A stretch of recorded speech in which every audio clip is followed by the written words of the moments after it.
আপনি যদি কখনো দেখেন যে আপনার হাতে এরকম শনির ক্ষেত্রে এরকম একটা, এটা শনির ক্ষেত্র, শনির ক্ষেত্রে এরকম একটা বাঁকা রেখা আছে এবং সেই সাথে একটি রম্বসের মতো থাকে, এবং আপনার হাতে যদি এই মাঝের আঙুলে ফাঁক থাকে, তাহলে আপনি ধরে নেবেন যে আপনার সারা জীবন মোটামুটি সংঘর্ষপূর্ণ হবে। আপনি যে কাজে যাবেন আর সেখানে একটু সমস্যা তৈরি হবে, এবং আপনি যে যে ব্যক্তি হন, স্টুডেন্ট হন বা উপার্জনক্ষম ব্যক্তি হন, আপনার সমস্ত কাজে বাধা আসবে, আপনার লেনদেন আসবে।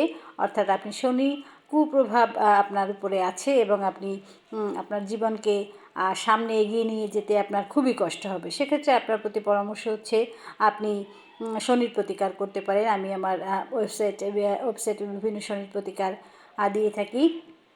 শনির প্রতিকার করতে পারেন। এবং আরেকটা পরামর্শ হচ্ছে, যদি আপনি আপনার বাজেট না থাকে, সামর্থ্য না থাকে, তাহলে আপনি মায়ের প্রচণ্ড পরিমাণ ভক্ত হয়ে যান। মায়ের থালা থেকে খাবার খান, মায়ের পায়ে তেল মালিশ করে দেন, মায়ের ছেড়ে রাখা জামা কাপড় ধুয়ে দেন। মায়ের সাথে ছোটোবেলায় যেমন মায়ের আঙুল ধরে চলতেন, ঠিক সেইভাবে মায়ের সাথে যদি আপনি সম্পর্ক মেনটেন করেন এবং মাকে যদি আপনি সর্বস্ব দিয়ে ভালোবেসে থাকেন, মা যদি আপনার উপর সন্তুষ্ট হয়ে থাকে, তাহলে শনির কোনো প্রভাবই আপনার উপরে কাজ করবে না। ধন্যবাদ।